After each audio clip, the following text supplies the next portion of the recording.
청년 대국민 소통장 청국장 42회를 지금부터 시작합니다. 네, 저희가 원래 마스크를 철저히 끼고 있는데 네. 방송 시작 전에 혹시나 또 그런 댓글이 달릴까봐 미리 말씀드리지만 요거 스펀지를 계속 가는 거라서 네. 이거 사운드 들어가나? 들어가요. 또, 아 그래요? 하루한테 인사해 주시면 됩니다. 네, 아무튼 또 이렇게 저희 42회 방송을 지금 시작하게 되는데요. 한 주 어떻게 보내셨어요, 다들? 뭐 별다른 활동을 할 수 있는 게 없으니까 그냥 집에서 있었고 계속 이제 뉴스를 주시하면서 코로나 상황을 지켜보고 있는 중이죠. 지금은 뭐 다른 활동을 하기에는 좀 그렇고 그냥 잠깐씩 왜 공원이나 이런 데 산책 나가는 정도? 그 정도 선에서 이제 활동을 하고 있습니다. 공원에 요즘에 사람 어때요? 많나요?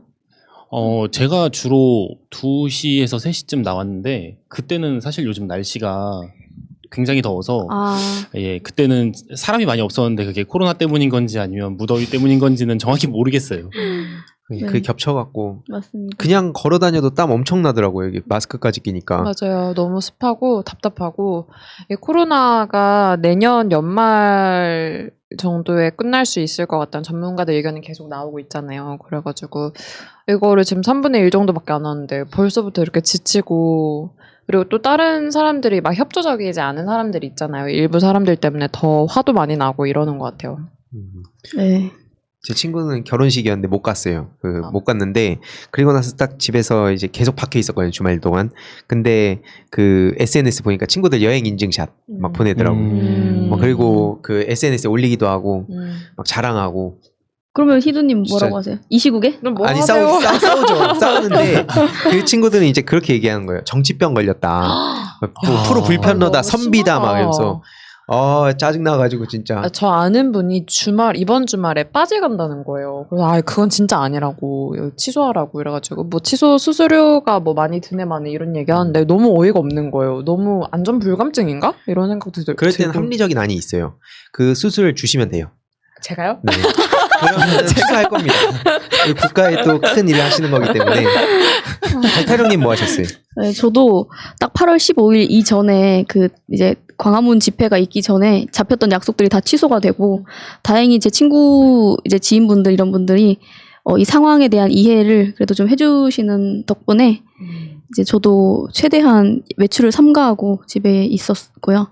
그리고 지금 제가 채널에도 올린 내용인데 그냥 사소한 정보를 하나 공유하고 싶은 게 있는데 우리나라에서 이 에스컬레이터 핸드레일 있잖아요. 이거 다들 잡고 타세요? 가끔씩 이렇게 가끔씩 스치긴 하지 않아요? 스치는 것 같은데. 이게 너무 보통 이게 다들 이 위생이 너무 걱정이 되니까 특히 요즘 코로나 시대에 다들 불안하잖아요. 네. 근데 지금 우리나라에서 세계 최초로 이제 특허가 개발이 돼가지고 2013년부터 이분이 개발을 하셨는데 특히 중소기업에서 그게 게다가 이걸 핸드레일이 자가 발전으로 핸드레일이 움직이는 힘으로 다 살균이 되는 이런 걸 만들어서 저 본 적 있는 것 같아요. 마지막 끝에 달려있는 램프 말하는 거죠? 네, 맞아요. 그래서 그게 지금 우리나라에서 지금 전 세계로 지금 수출을 하고 있다고 합니다. 자랑스럽네요. 네, 약간 지분 있어요 혹시 거기? 저는 지분이 없는데 아까 땅땅님이 얘기해 주셨듯이 지금 3분의 1밖에 안 왔는데 너무 이런 지난한 세월을 견뎌내기가 힘들다 하시더라도 이제 우리가 저력이 있는 나라다. 그래도 잘 이겨낼 수 있지 않을까 하는 희망적인 생각을 한번 해보려고 말씀을 드렸습니다. 네. 오늘 아무래도 뭐 코로나 관련해서 얘기를 안 할 수가 없는데 뭐 지금 의료 그쪽 파업하고 그다음에 코로나 사회적 거리두기 3단계 지금 격상 얘기 나오고 있고 추석 때까지도 이동 제한 얘기도 지금 나오고 있고 근데 저도 그 시작 전에 국뽕 하나 얘기하면 BTS에 빠졌어요. 이번에 다이너마이트. 네, 맞습니다. 노래 너무 좋던데 그거. 아니 그게 유튜브 24시간 조회수 1억을 돌파한 거예요. 24시간 안에. 와 진짜 자랑스러워. 이게 또 국뽕 아니겠습니까? 맞습니다. 대단한 것 같아요. K-팝은 진짜 전 세계가 인정하는 거잖아요. 맞아요. 정말 멋있어요. 이게 또 그 의미가 있는 게 한 줄기 빛이 되겠다 해서 그 힐링송이라 하더라고요. 네. 그래서 이게 어떤 행복과 자유를 이렇게 그 멤버들이 여태까지 성장한 스토리도 그렇고 이번 스토리도 너무 시기적절하게 나와가지고 역시 BTS다. 맞아요. 신나요 노래가 홈트하면서 계속 그거 들으면서 해요. 네. 진짜 이게 운동을 하시는군요. 운동해야 되는데 자꾸 저는 이제 운동하기로 마음을 먹고 이제 운동하려고 핑계 원래 핑계. 준비 운동이 더 중요한 거 아시죠? 그래서 스트레칭을 열심히 합니다. 그럼 스트레칭 하면 땀이 나거든요. 그러면 이쯤 했으면 됐다 이러고 지금 스트레칭만 한 일주일째 하고 있는데 그래서 지금 운동해야 되는데 스트레칭 하는 게 곧 있으면 어디예요? 웨딩 촬영도 해야 된단 말이에요. 아, 맞다. 그 그런- 결혼 그거 어떻게 됐어요? 저 지금? 일단 지금 내년 4월이라서 지금 되게 조마조마해요. 사실 어떻게 될지 모르겠고 예전처럼 잘 마무리가 될 것 같은데 그러다가 또 몇몇 사람들이 또 이렇게 해버리면 또 확 퍼지니까 사실 그렇죠. 지금 신혼부부들이나 예비부부들이 되게 힘들죠. 내년 4월이면 아직 그래도 코로나가 어떻게 될지 모르는 상황이니까. 예, 그렇죠. 일단 뭐 신혼여행은 포기했고 그거는 어쩔 수 없는 것 같고 일단은 조금 더 지켜보자. 아직 시간이 좀 있으니. 요새 웨딩홀 이런 것도 되게 막 취소 수수료 가지고 문제 되게 많다고 하던데. 네. 맞아요. 예, 맞아요. 그 최저 보증 인원을 맞춰야 되는데 그게 150명을 뭐 최저로 잡아놓으면 지금 50명밖에 안 되잖아요. 50명이 입장하더라도 150명에 대한 돈을 내야 되는 그런 상황이 있어서 미리 계약을 다 했으니까. 예, 근데 그건 뭐 공정거래위원회에서도 권고는 하지만 이게 강제할 수 없는 사안이다 뭐 이렇게 얘기가 나오고 있어서 야, 지금 되게 답답한 심정이고 우울하겠다, 진짜. 만약에 제가 당사자였으면 저는 150분 다 해라 그러면 이거 내가 알아서 하겠다 뭐 그리고 바로 이렇게. 아니 일단 차근차근. 계약을 했으니까 근데 사실 한 2주 정도 있으면 재료 준비나 이런 거를 아직 안 했을 상황이기 때문에 충분히 둘이 조정이 가능하다고 보는데 그래서 뭐 보니까 최근에 경기도에서는 이재명 지사님께서 또 이렇게 인스타에 그런 불공정한 아니면 또 어려움들을 이제 사연을 받아가지고 이거를 한번 어떻게 도 차원에서 좀 지원을 해주거나 결혼 관련해서 결혼에 관련해서 그거를 지원을 해주거나 아니면 좀 합의를 볼 수 있게 서로의 피해를 최소화하는 방향으로 하게끔 한다고 하더라고요. 근데 안타깝게 제가 경기도민이 아니어가지고 안타깝다고요? 아니, 서울시를 그 정책의 혜택을 지금 못 보게 돼서 가지고 경기도에서 그게 잘 돼서 타 지자체로 이렇게 퍼졌으면 네. 좋겠는 그런 바람이 있죠. 근데 진짜 그런 좋은 정책들은 그런 다른 지역에서도 계속 활성화 많이 되고 했으면 진짜 좋겠습니다. 좋을 것 네. 같아요, 네, 진짜. 좋을 것 같아요. 그러면 한번 자연스럽게 본격적인 주제 들어가 보도록 하겠습니다.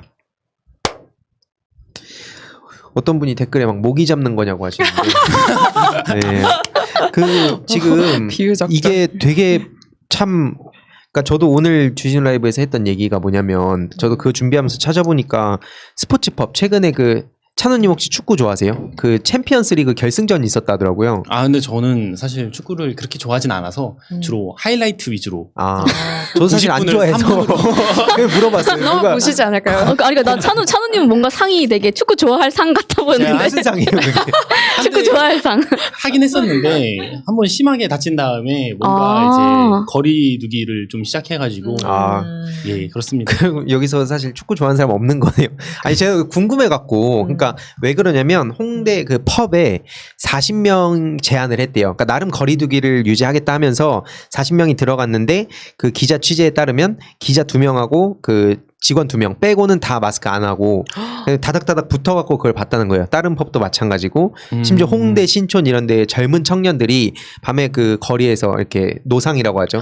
음주하고 사람들이 좀 따갑게 쳐다보면 그냥 고개 돌리고 외면하고 이게 아직까지 그런 사람들이 있다더라고요. 아이, 걸리면 진짜 대역 죄인 되는 거예요, 그 순간. 맞아요. 정말. 지금 이게 뭐 3단계가 되냐 마냐 이런 얘기가 많이 나오고 있는데 이게 뭐 단순히 1, 2, 3 숫자 세는 그런 게 아니라 왜 군대 갔다 와 보셨으니까 그거 알잖아요. 진돗개 한 마리 두 마리 세 마리 네. 뭐 진돗개 하나 막 이렇게 하는데 이게 진돗개 셋둘 하나가 그냥 숫자를 세는 게 아니거든요. 진돗개 하나면 거의 준 전시 상태란 말이에요. 그것처럼 지금 코로나 3단계도 그냥 단순히 숫자 3이 아니라 이거는 국가가 총동원해서 막아야 되는 진짜 최대한의 전시와 비슷한 상황이기 때문에 정부 입장에서도 3단계를 올리는 게 지금 되게 주저주저 하고 있죠. 그거는 그쵸. 국가가 모든 권력을 통해서 이거를 틀어막겠다. 경제를 놓치더라도 방역을 꽉 잡겠다라는 얘기라서. 근데 이런 분들이 안 그래 주셨으면 좋겠어요. 그러다가 3단계가 만약에 되면 본인들 취업 어떻게 하실 거예요? 그러니까 자기한테 오는 걸 몰라요. 그러니까 웃긴 게 그래놓고 또 정부 탓하잖아요. 이렇게 맞아요. 막 늘어나면 정부 뭐 하냐. 제 동생이 병원에서 일하거든요. 그 병원의 원장이 뭐 옆 건물에 확진자가 나왔다 그러니까 이놈의 정부 타령했다고 캡처해서 보내주는데 기가 차가지고 왜 아니 뭐- 그거랑 정부랑 뭐 도대체 상관이야? 무슨 상관인지. 지금 확진자 진짜. 같은 경우는 주로 반 정부를 주장하는 분들이 많이 나타나는데 그쵸. 네. 근데 이게 오히려 공기는 저희가 평소에 그 소중함을 잘 못 느끼잖아요. 그렇죠. 아 느끼는데요. 지금 자라나고 있는 지금 자라나고 있는 청소년들이나 청년들이 네. 그냥 민주화 운동을 통해 가지고 이 자유를 쟁취한 게 아니다 보니까 어느 정도는 이게 좀 표현의 자유나 이런 거에 있어서 그 자유에 대한 되게 혼동을 많이 하는 것 같아요. 근데 그것처럼 지금 이 코로나 전국에서도 대한민국이 너무 방역을 잘하다 보니 되게 뭘 왜 이렇게 웃으시지? 아 죄송해요. 태클 건 것 같아서. 아니 저 어차피 신경 안 쓰고 무시하고 계속 하고 네네. 있었거든요. 근데 이게 너무 공기처럼 지금 우리나라가 너무 방역을 잘하다 보니까 오히려 이게 별로 티는 안 나고 고마움은 모르고 그냥 막 하고 다닌 다음에 진짜 아까 말씀하신 대로 정부 탓만 하는 그런 상황이 된 것 같아요. 그러니까 의무를 해야 되는데 탓만 하고 있는 거죠, 사실. 네. 이 뭐 문재인 대통령도 24일에 수석 보좌관 회의에서 국민의 생명과 안전을 해치는 불법 행위를 자시하지 않을 것이라고 말씀하셨고 그리고 악의적이고 조직적인 방역 방해와 가짜뉴스 유포는 공동체를 해치는 반사회적 범죄라고 했는데 이거 사실 마스크 안 하면 코로나 확률이 높고 다른 사람에게 피해가 될지도 모른다는 걸 모르는 사람은 없기 때문에 저는 이 부분에 대해서도 개인들이 이제 신중하게 그러다가 책임 못 질 일을 하지 말자. 그러니까 이게 사실 쉽게 생각해봐도, 그러니까 나 하나쯤이야. 이게 투표도 마찬가지고 그러잖아요. 근데 나 하나쯤이야가 사실 모두한테 5천만 명이 똑같은 거잖아요. 나 하나쯤이야 하고 그냥 신경 안 쓰면 결국엔 코로나는 없는 거가 돼버리는 거고 그 피해가 결국엔 다시 나한테 오는 거기 때문에 이게 조금만 생각해보면 관심을 가져야 정상이거든요. 근데 아무튼 그런 부분에 있어서 지금 제 주위에 좀 부끄럽지만 이 다양한 군의 친구들이 있어요. 뭐 클럽 하는 또 친구가 있습니다. SNS에 올려요. 오늘 저녁에 술 고고할 사람이면서 클럽 놀러 오라고 하면서. 근데 요즘은 최근에 그 정세균 총리님 그 대국민 담화 한 후에는 클럽이 그 12개 그 고위험 그 네. 부분에 들어가서 안 되는데 계속 그런 걸 올리더라고요. 막 그래 술이나 먹자 이러면서. 진짜 다른 걸 먹일 수도 없고 진짜. 술은 직장을 다녀보시면 알겠지만 혼술이 최고입니다. 혼술 집에서 최고죠. 맥주와 함께 하루를 마무리하는. 밖에서 술 먹는 게 참 그렇잖아요. 집에 가서 빨리. 예. 그럼요. 집에서 TV 틀어놓고 맥주 한잔 하는 게. 그, 사장님이 아마 들으셨을지도 몰라요. 그 뭐지? 아니 그거하고 이걸 들으시는군요. 맥주를 마시는 게 회사에 누가 되는 일도 아니고.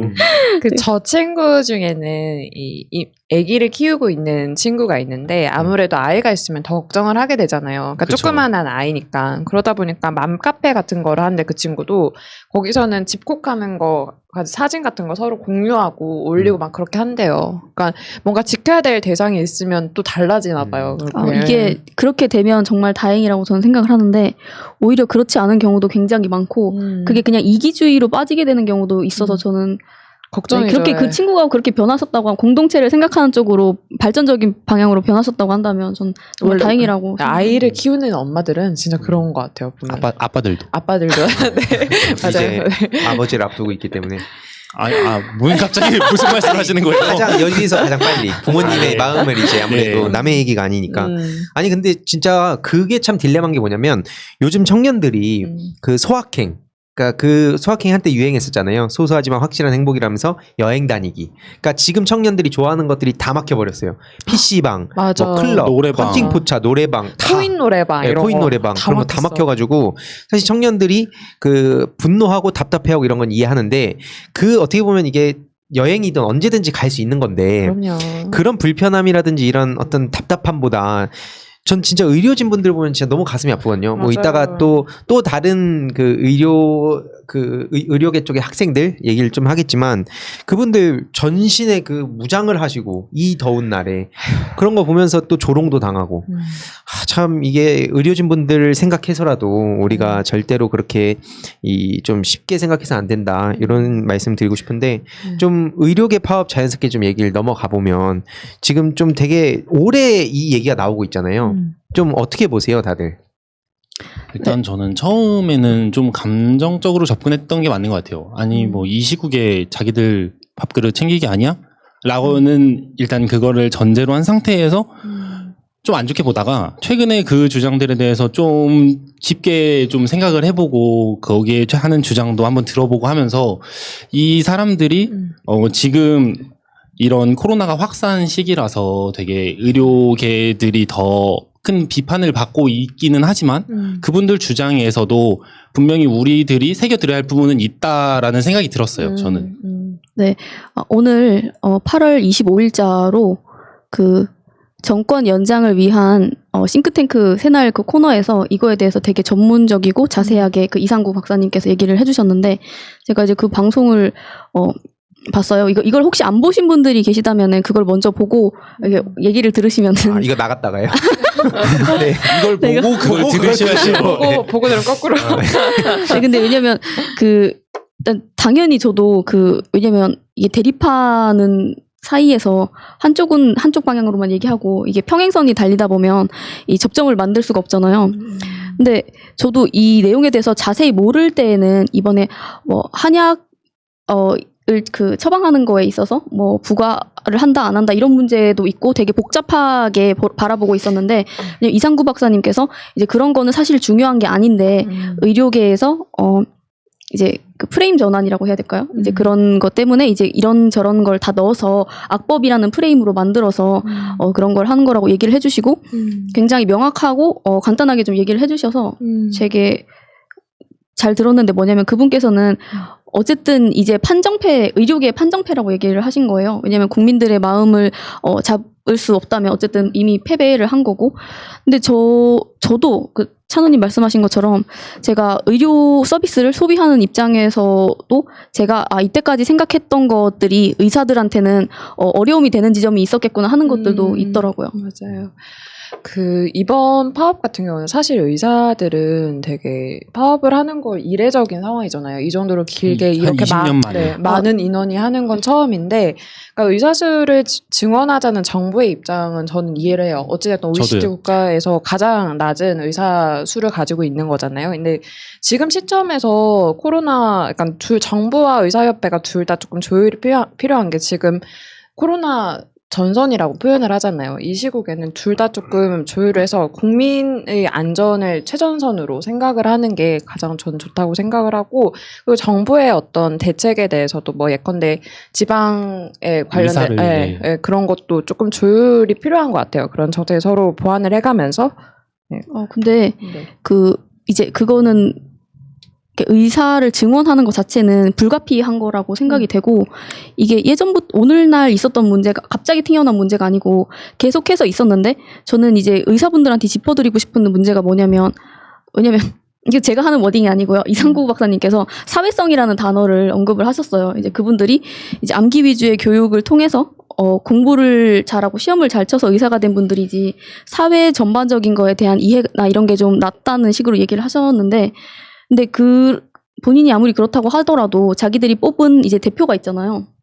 근데 의협 대표가 수가를 정하는 협의회에 제대로 참여를 하지 않고 그랬기 때문에 수가가 낮아진 측면이 있다고 얘기를 하신 거예요. 그러면은 본인들이 그렇게 뽑은 대표로 인해서 자기들이 받는 불필요한 그런 피해들이 어떤 게 있을까라는 걸 한번 이거 솔직히 자기들한테 직접적으로 피해가 가는 부분이잖아요. 수가 불만이다라고 하는데 그거를 협의하는 테이블에 앉지는 않고 뒤에서 계속 이상한 소리만 내고 사람들한테 불편함을 주고 이게 너무 상식적이지가 않잖아요. 본인들이 아마 생각해도 상식적이지가 않을 텐데 이렇게 하는 게 참 안타까웠습니다. 저는. 사실 이 의료계에 대해 파업에 대해서 지켜보면 이게 그 사람들의 얘기인 것 같아요. 맨 처음에 봤을 땐 저도 물론 그렇게 생각했지만 그 건강보험 뭐 수가 문제나 이런 거를 그 의료계의 문제지만 어떻게 보면 또 우리의 안전에 대한 문제거든요. 그래서 이 수가 조정 같은 부분에 있어서도 지금 우리나라의 사실 정부 입장에서도 수가 조정을 함부로 이렇게 내 카드로 꺼내기가 힘든 게 국민의 사회적 합의가 필요하거든요. 네. 어쨌거나 수가를 올리려면 수가를 올려야 된다는 거는 모두 저는 둘 다 약간 의견이 일치한다고 봤는데 수가를 올리게 되면 우리들이 더 많은 건강보험료를 낸다는 것에 대해서 우리가 동의를 해줘야 되는 거예요. 국민들이. 그쵸. 근데 그 부분에서 국민들이 저건 의료계의 문제니까라고 생각하고 그런 시선으로 바라보게 된다면 정부도 의료 수가를 올리겠다는 얘기를 할 수가 없고 이거는 우리 다 같이 어떤 사회적 타협의 문제라고 생각을 해요.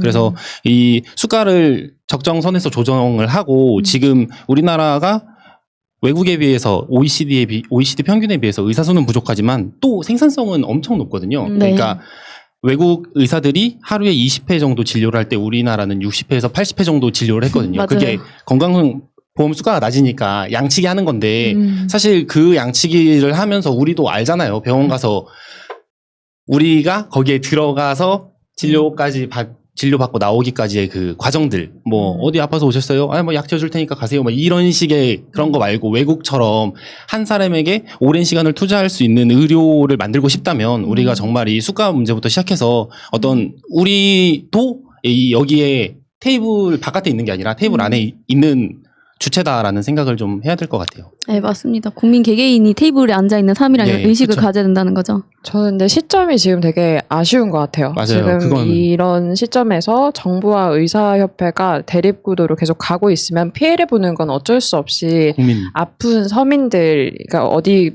의지할 곳 없는 서민들일 수밖에 없거든요. 그러니까 거기에 대해서 조율점을 서로 잘 주셨으면 좋겠어요. 지금까지 너무 큰 노력을 해주셨고 정말 최전선에서 많이 싸워주셨기 때문에 늘 감사함만 가지고 있지만 꼭 지금 그러니까 이 효과가 10년 있다가 나온다고 하잖아요. 둘 다 지금 정부가 내놓는 안도 그렇고 의사협회가 내놓는 안도 그렇고 어차피 나중에 지금은 조금 뒤로 물러두고 여기에 대해서 어느 정도 타협을 본 뒤에 나중에 이 얘기를 다시 해도 괜찮을 것 같으니 그때 좀 했으면 좋겠다는 생각을 들었습니다. 네. 그렇죠. 총리님께서도 뭐 열심히 노력하고 계시고 한데 저는 일단 파업이라는 게 안 맞다는 얘기를 들었어요. 이게 직능단체이기 때문에 파업이 아니라 진료 거부다.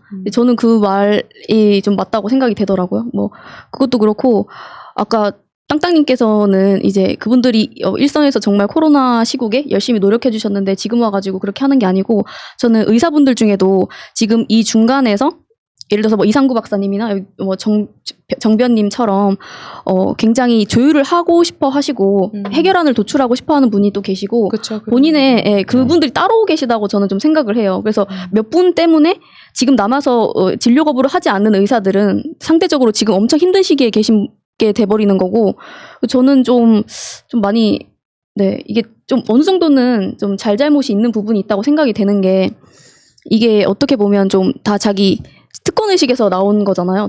자기 기득권을 뺏기기가 싫고 저는 이번에 그래서 이제 대학생들 이제 서울대, 고대, 연대 그때 이제 집회에 나오고 하던 것도 생각이 나고 그리고 인천 국제공항도 생각이 나긴 나더라고요.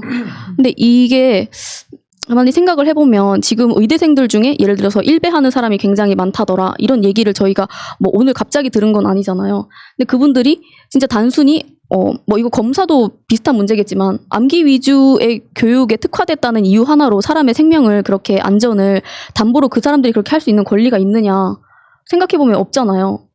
제가 그래서 의대 안 갔어요. 난 그렇게 할 수 없다. 이건 말이 안 된다. 저항을 한 거죠. 검찰도 똑같습니다. 이게. 약간 성적이 저항을 하신 거 아닌가요? 제 성적에 저항했습니다. 아니 근데 진짜 말씀하셨듯이 제 사촌 동생도 그 한의계 쪽에 있어요.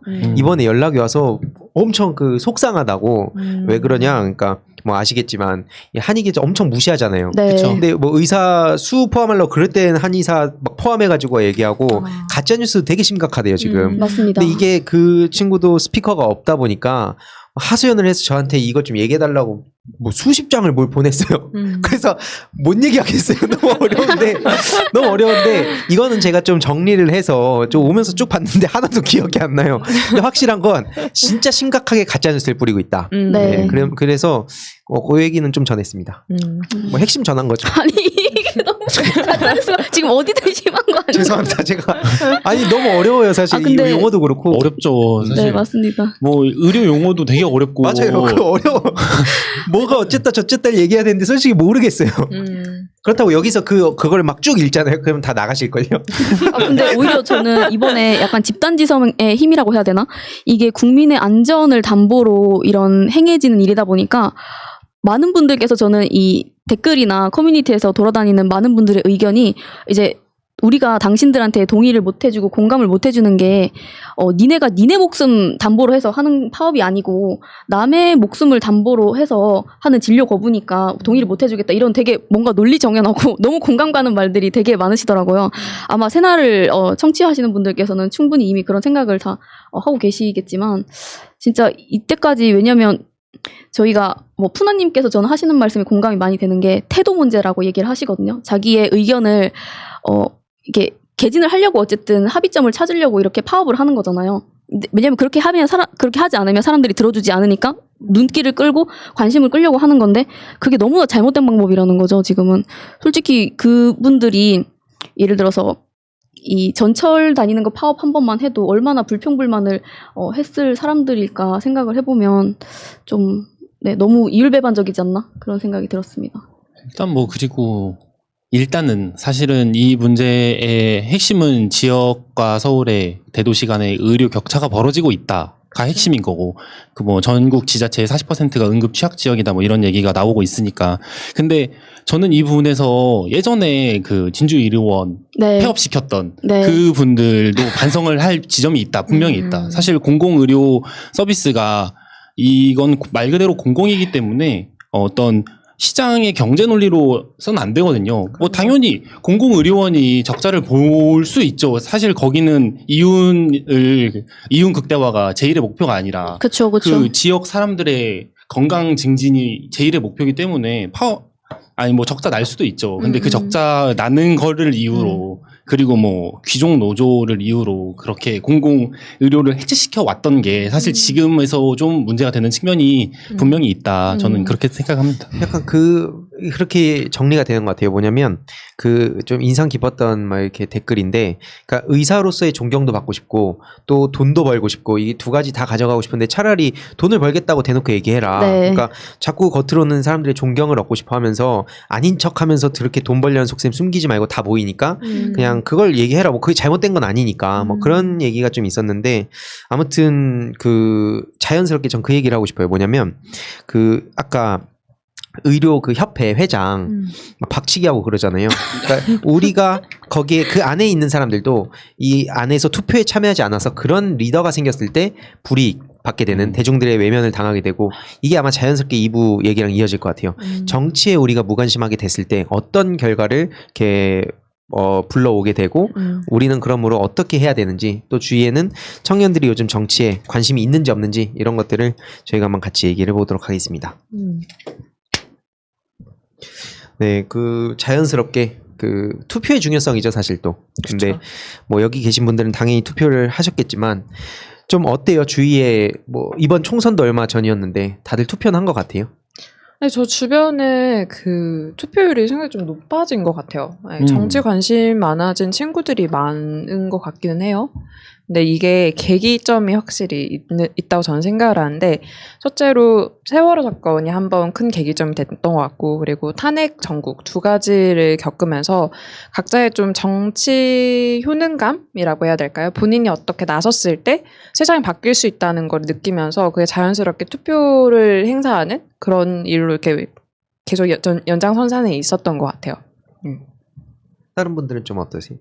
그렇죠. 그런 강렬한 기억들이 이제 사람들로 하여금 잊고 지냈던 정치에 대한 관심을 불러일으키는 게 맞거든요. 저도 그때 저는 그 촛불 전국 때 저는 군대에 있었어요. 그래서 참여를 아예 못했거든요. 뭐 휴가가 없어가지고 못 나가긴 했는데 그때도 그 전까지와는 저는 사실 그때도 정치에 대해 관심이 많았지만 그때 뭐 주말에 제가 썰전 그거 다시 보기 보고 있으면 애들이 와가지고 막 욕하고 막 롤 틀고 하고 이랬었거든요. 그때 한참 민폐를 끼쳤네 거기서. 그때 TV가 했잖아요. 그래서 그때는 주로 뭐 썰전 제가 군대에서 썰전이랑 송곳을 애들한테 전파를 시킨 사람이에요. 그래서 그 드라마를 이건 꼭 봐야 된다. 이 안내상 씨가 하는 이 엄청난 연기를 우린 다 봐야 된다. 우리도 언젠간 노동자가 된다. 막 이런 얘기를 하고 다녔었는데 그 전에는 개무시를 당했죠. 뭐 트와이스 틀어라, 아니면 뭐 레드벨벳 틀어라. 아니 블랙핑크 트와이스 틀어라. 레드벨벳이 군대에서 약간 최상의 그거 아닌가요? 아, 그럼요. 뭐 휴식이랄까? 휴식을 다 게 다행이에요, 제가 봤을 때. 다행히 맞진 않았지만 그런 대역죄인인데. 그런 시기를 거치다가 중요한 일 했네. 그러다가 촛불 전국이 딱 터지고 나서 박근혜 그 전 대통령에 대한 그런 얘기들이 막 나오고 나서 물어보는 거예요, 저한테. 이건 어떻게 생각하냐, 막 이런 식으로. 그래서 썰전을 봐라. 뭐 이렇게 알려주기도 하고, 다 같이 보기도 하고 그랬었는데, 그런 사건들이, 이제 청년들로 하여금 잊혀졌던 정치에 대한 관심을 불러일으키는 건 확실하다. 네. 예. 제 군대 얘기를 너무 길게 해서 죄송합니다. 아니, 흥미진진한 얘기였어요. 살얼음판을 걷는 격이. 이게 또 갔다 오신 분들 아마 공감하실 거예요. 지금 얼마나 큰 일을 하는 건지. 네, 거기서 송곳을 튼다는 건 정말 쉽지 않은 선택입니다. 송곳을 안 찔리신 게 다행이네요. 그러니까.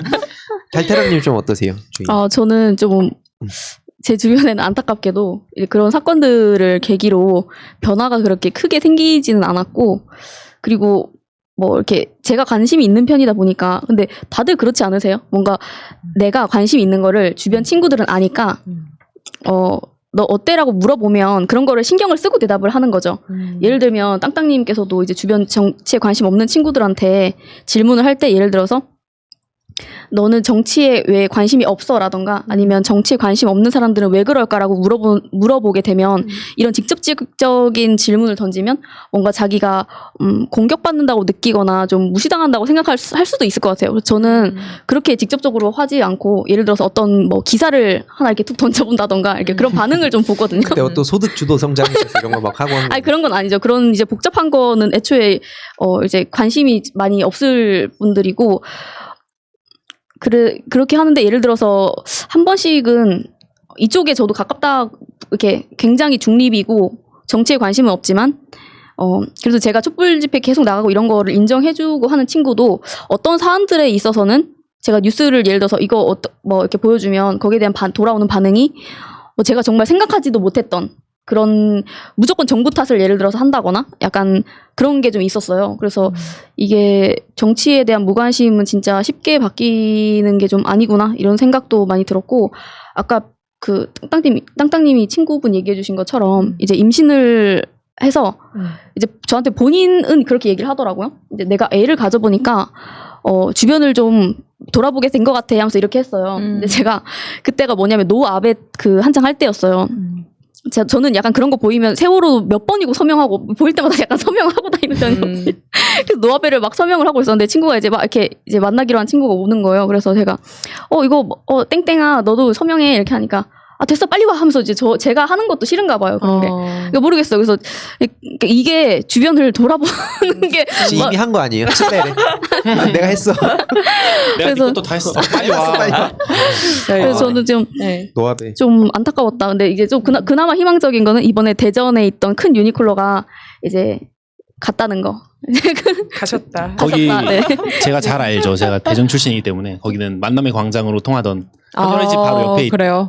가장 큰 건물에 가장 유니클로에서 큰 만나자 약간 이렇게. 예, 네. 거기가 시원하거든요. 네, 아무튼 이제 땅땅님 주변에 계신 분들, 찬우님 주변에 계신 분들처럼 이제 점점 관심 가지게 되시는 분들이 많아지신 덕분에 이제 대전에 이제 유니클로가 없어지는 이런 것도 생기게 되지 않았나 싶은데요. 제 주변에는 아직 좀 갈 길이 먼 것 같습니다. 아마 그러면 이렇게 그런 얘기를 해보고 싶어요. 뭐냐면 너는 너무 정치적이다. 제가 이 얘기를 진짜 많이 들었거든요. 네. 특히 단체 활동하다 보니까 네. 단체 리더는 뭐 중립을 어쩌고저쩌고 막 이런 얘기부터 시작해갖고 촛불 집회 때 네. 그 박근혜 그 탄핵 국면에서도 저희 위원회 중에 민주참여위원회가 있었어요. 그러니까 단체 자체는 저희가 소사회였는데 다양한 위원회가 있잖아요. 거기서 촛불 집회를 이렇게 주도해가지고 청년들 막 이렇게 나갔어요. 10몇 명. 근데 그걸 보고도 불편해하는 거예요. 이건 정치적인 거 아니야. 그래서 네. 아니 우리가 단체 전체가 하자는 것도 아니고 그래서 저희가 이름 실을 때도 청년문화포럼으로 못 올리고 청년문화포럼 민주참여위원회 막 이런 식으로 그러니까 엄청 이거에 대해서 예민하게 생각하더라고요. 특히 그래서 이 정치적이라는 얘기를 저도 많이 들었는데 넌 너무 정치적이야. 근데 저는 그렇게 생각했어요. 정치적이지 않은 사람이 어디 있을까? 그런 얘기 또한 정치적인 건데 아무튼 그런 얘기를 듣다 보면 좀 어떻게 보면은 그런 사람이랑 얘기를 하기 싫어지잖아요 또. 그리고 계속 하는 게 도움되는 건 또 아니고 그럼 이 상황에서 좀 각자 어떻게 이런 대안을 모색해봤는지 사실 우리나라가 정치 혐오가 되게 만연하잖아요. 정치질이라는 표현을 많이 쓰기도 하고. 근데 저는 그 분에 대해서 조금 이해는 가는 게 사실 우리가 취업 시장에 딱 들어설 때 정당 활동이 있으면 뭔가 불이익이 있을 것만 같은 느낌적인 느낌이 있잖아요. 아, 실제로도 있어요. 네, 그래서 정당. 그런 것들 때문에 사실 청년 세대에서 쉽게 자기의 이야기를 내는 게, 그리고 내가 있던 단체가 정치단체처럼 비춰질까봐 위쪽 사람들이 인사 담당자가 내가 회사를 취업하는데 불이익을 주면 어떡하지? 라는 그런 공포심도 조금 작동하는 것 같아요.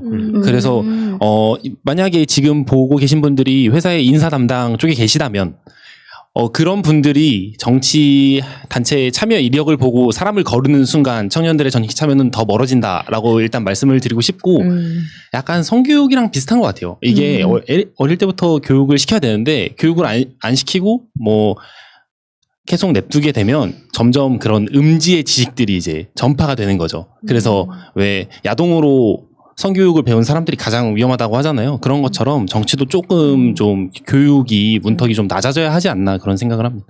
네, 정치라는 게 진짜 예민한 주제긴 하잖아요. 사실 개인 정보보다 더 예민한 부분이 정치 성향이라고 하는데 그것도 사실이고, 그런데 술자리에서 저도 보통 보면은 친구들이랑 정치 얘기 잘 안 하거든요. 왜냐면 싸움 날 가능성이 너무 높고, 맞아요. 그리고 다들 불편해하고 재밌는 거 얘기를 하고 싶은데 왜 정치 얘기를 해? 이렇게 얘기 나오면 저도 사실 하기 싫어져요. 그런데 이거는 솔직히 말하면 정치라는 게 그 모든 사회 문화의 제일 밑바탕이 되어 있는 거잖아요. 그거를 좀 많이 알릴 수 있었으면 좋겠어요. 모든 행동, 너의 행동, 너가 지금 다니고 있는 회사부터 시작해서 모든 게 다 정치가 결정한 결과라는 걸 알게 되면은 조금 더 영양가 있는 얘기들을 많이 할 수 있을 것 같은 생각이 들어요. 저는 이제 개인적인 경험이나 이런 거에서 예를 들어서 항상 이제 관심이 없는 친구들이랑 얘기를 하다 보면, 근데 말씀해 주신 것처럼 모든 게 정치다 보니까 어떤 얘기들을 하든지 약간 제가 얘기를 시작하면 기승전 정치로 가더라고요. 근데 다행히 제 친구들은 다들 이게 뭐 여자애들이고 이러다 보니까 뭐 욕을 하거나 뭐 제재를 하거나 이러진 않아요. 근데 어느 순간 저도 이제 하다 보니까 이게 너무 소용이 없고 피로도만 더 해가는 것 같은 느낌인 거예요. 이제 그 뒤로는 정치적인 얘기를 별로 하기보다는 이제 일상적인 얘기를 하는데, 예를 들어서 뭐 이 친구가 자기 경험 같은 걸 얘기를 하거나 이제 자기가 피해를 보고 이익을 보는 부분이 있을 거 아니에요, 삶에서. 이제 그런 걸 얘기를 할 때 이때다 해가지고 제가 그 파고들어서 약간 이게 엄마들이 나물 먹기 싫어하는 아이 밥 밑에다가 깔아서 숨겨서 주는 것처럼 약간 그런 식으로 이제 그 친구가 예를 들어서 소득 주도 성장이나 뭐 최저임금이 오르고 이런, 최저임금이 오르는 거는 그래도 이제 이 실감이 딱 체감이 되는 거니까 알더라고요. 근데 이제 그런 문제들에 대해서 좀 더 이제 어떤 게 얘기를 하면 그 친구가 먼저 제시하는 거에 대해서 제가 약간 얘기를 하는 이제 그런 대안으로 저는 옮겨갔어요. 근데 약간 정치랑 정책이랑 뭔가 약간 좀 다른 느낌이 있잖아요. 그냥 딱 막연하게. 다르죠. 그래서 이게 생각해보면 정책이라는 거는 뭔가 약간 되게 객관적인 것 같고, 정치라는 거는 그 영역은 되게 뭔가 한쪽에 치우쳐져 있는 사람 같다는 느낌이 들어갔고, 저도 그래서 정책 쪽에 뭔가 이것저것 좀 풀어가 볼 게 있지 않을까, 그런 생각이 좀 들었고, 정치질, 저는 게임을 하다 보니까 완전히 시각이 좀 달라요. 뭐냐면 우리 대한민국 특히 젊은 남성들, 지금 아이들은 정치 최고봉이거든요. 그래서 게임을 지더라도 막 진짜 열받잖아요. 근데 정치질에서 승리해서 내가 이 뭔가 정신 승리했다, 그럼 이긴 거예요, 이게. 네. 이게 참 게임을 안 하시는 분들은 이해할 수 없는 그런 구조인데, 그때부터 이제 소위 말하는 정치질, 예를 들어서 5명이 있다 그러면 다수를 내 편으로 끌어당기려고 엄청 그 키보드 워리어 그런 활동을 하는데, 그러니까 그 무슨 말이냐면 이 내면을 잘 보면 특히 어린 그 게임을 했던 남성 친구들은 정치라는 거에 대해서 되게 잘 알아요, 스스로도. 정치라는 게 중요하다는 것도 알고, 게임 이겼는데 내가 이 같은 팀이 날 싫어한다 그럼 진짜 열받거든요. 그러니까 그런 거를 뭔가 잘 비유를 해가지고 아이들한테 눈높이에 맞춰서 강연도 많이 다니고, 결국 교육이거든요, 이것도. 근데 맞습니다. 그런 게 많이 필요한 것 같다는 생각이 좀 들었고, 확실히 전 그런 면에서 학교든 아니면은 직장이든 어디든 다 정치 집단 나뉘잖아요. 내가 좋아하는 사람하고 막 이렇게 해가지고 그 사람이 또 승진하고, 그러니까 이런 경험을 하다 보면 자연스럽게 알게 되는데, 참 제가 가슴 아팠던 거는 이제 예전에 이제 저희가 서울시 비영리 민간단체다 보니까 박 시장님도 몇 번 뵈러 갔어요.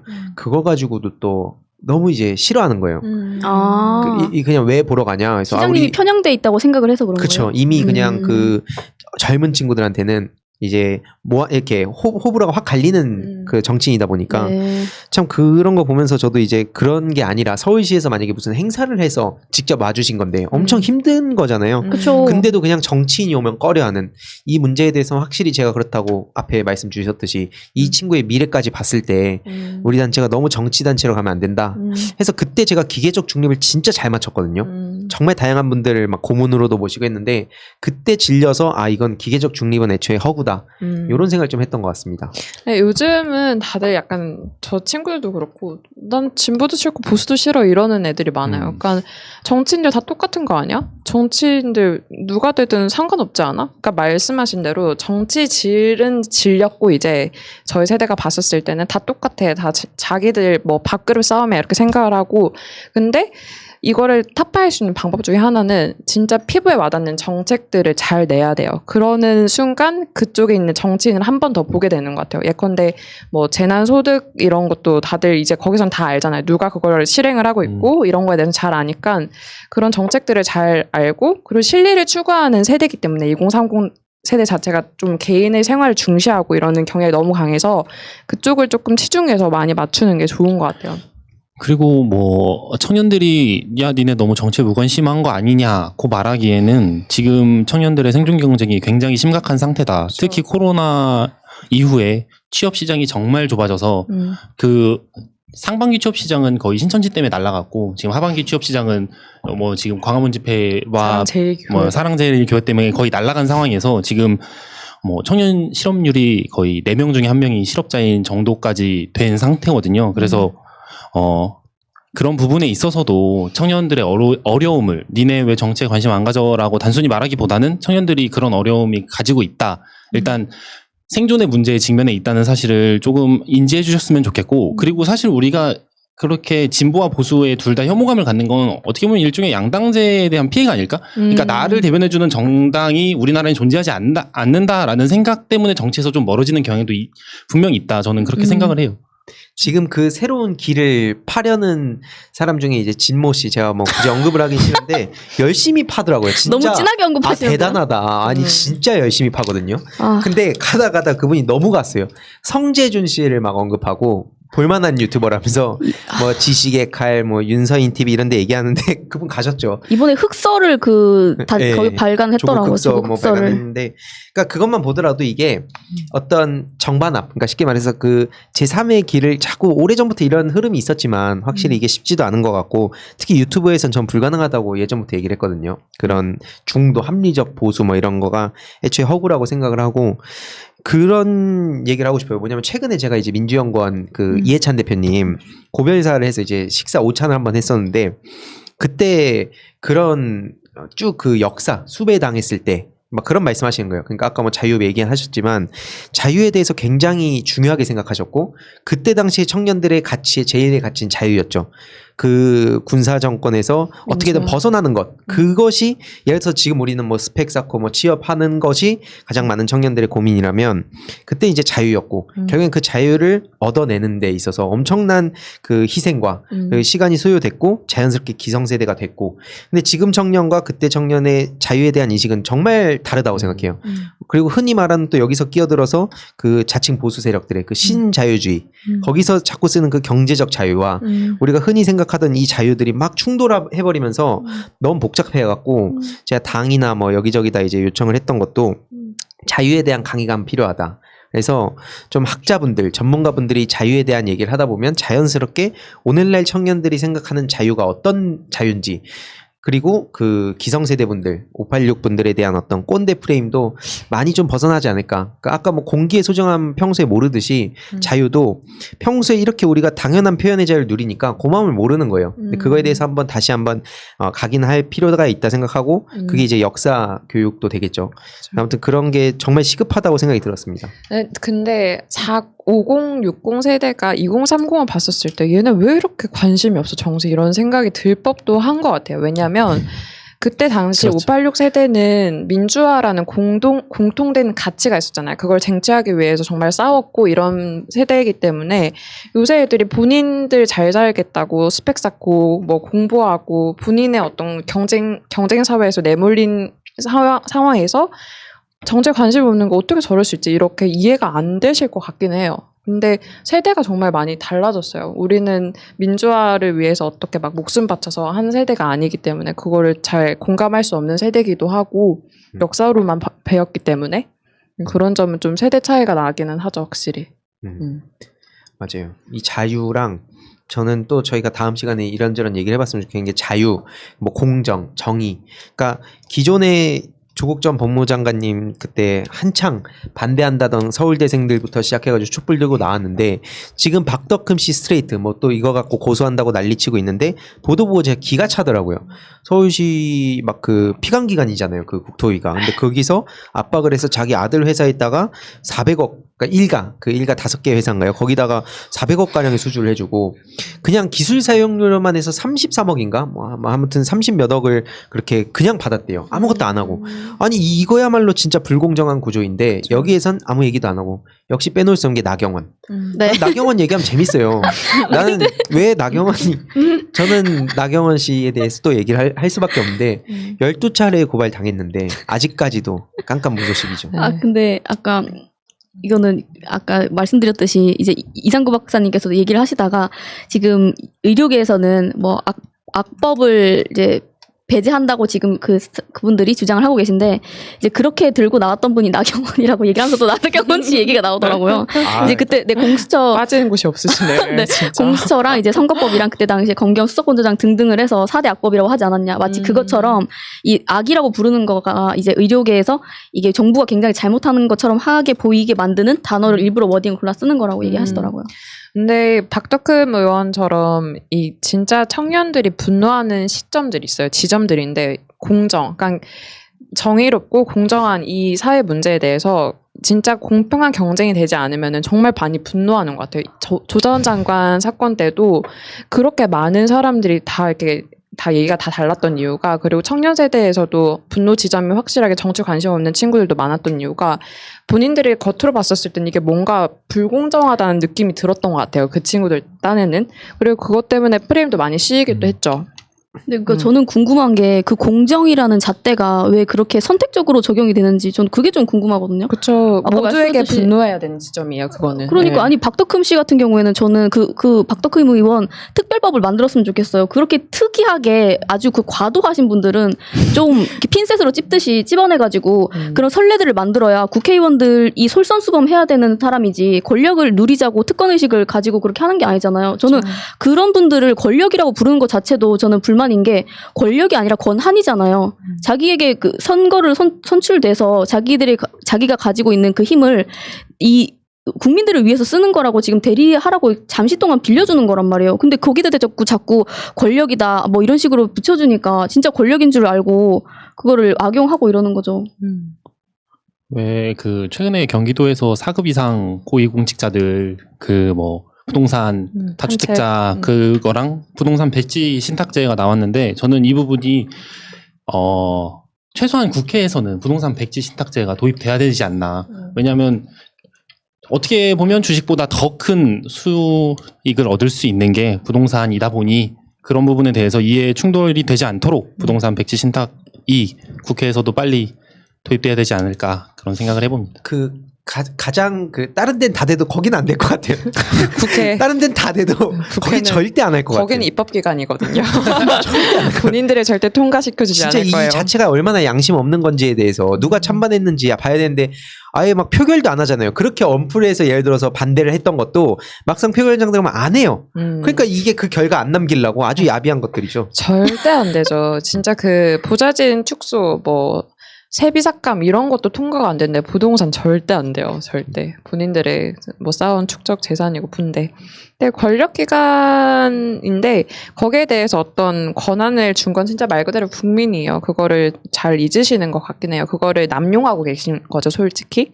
네, 이런 사건들을 보면은 청년들이 굉장히 화가 나는 지점이라고 생각합니다. 특히 2030 세대는 더더욱. 왜냐하면 경쟁사회에 몰려 있어요. 너무나도 심각한 경쟁사회에 있기 때문에 불안 이런 거를 가지고 사는 세대인데 거기에 대해서 자기 박탈감이 커지면 너무 문제가 걷잡을 수 없이 커지는 것 같아요. 그 과도한 경쟁 사회를 버틸 수 있는 한 줄기 희망은 그래도 이 경쟁이 공정하긴 할 거다라는 그쵸. 믿음이거든요. 근데 그 믿음이 사라지는 순간 내가 이 경쟁 사회를 이제는 버티기가 정말 어렵겠다라는 생각이 들면서 그 지점에서 바로 분노하는 게 아닌가. 네, 박탈감이 클 것 같아요. 근데 네. 두 분의 이제 친구분들, 세 분의 친구분들이 어떤 경쟁을, 예를 들어서 취업을 이게 취업도 여러 가지 종류가 있잖아요. 공기업에 하고 싶은지, 공무원이 되고 싶은지, 아니면은 어디 특채로 가는 거를 그렇게 얘기하진 않을 거 아니에요. 공무원을 많이 하는 이유가 말 그대로 그거예요. 그거 역시도 시험 경쟁이지만 취업에서는 이게 선 차이가 너무 크거든요. 학벌부터 시작해가지고 어떤 학교를 나왔는지, 학점이 몇인지 이런 거를 탈피하기 위해서 공무원을 선택하는 친구들도 많아요. 그게 대안이 되기 그러니까 때문에. 주변에 그런 분들이 대부분이세요. 저는 공무원을 준비하는. 법대 나왔잖아요. 그러다 보니까 공무원을 준비하는 친구들이 굉장히 많아요. 네.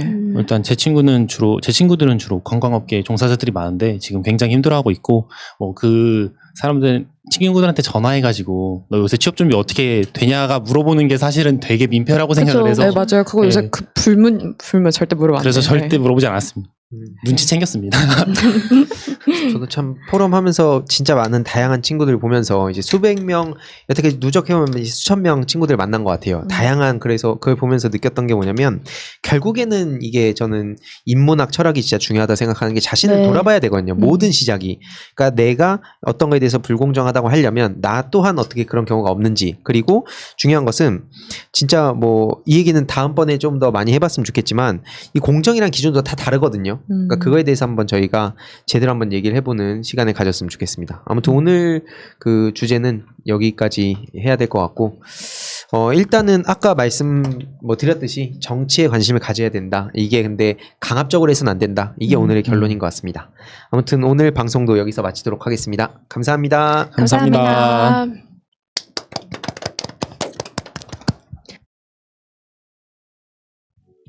현재로 저들을 물리치자. 바이러스에게는 마스크가 없다. 어서 가자 바이러스보다 먼저. 그러니 내일보다 먼저 가자. 우리들의 희망을 현재이게 하자. 설령 그것이 내일이라 해도 현재로 저들을 물리치자. 바이러스에게는 마스크가 없다. 어서 가자 바이러스보다 먼저. 바이러스에게는 마스크가 없다. 어서 가자 바이러스보다 먼저.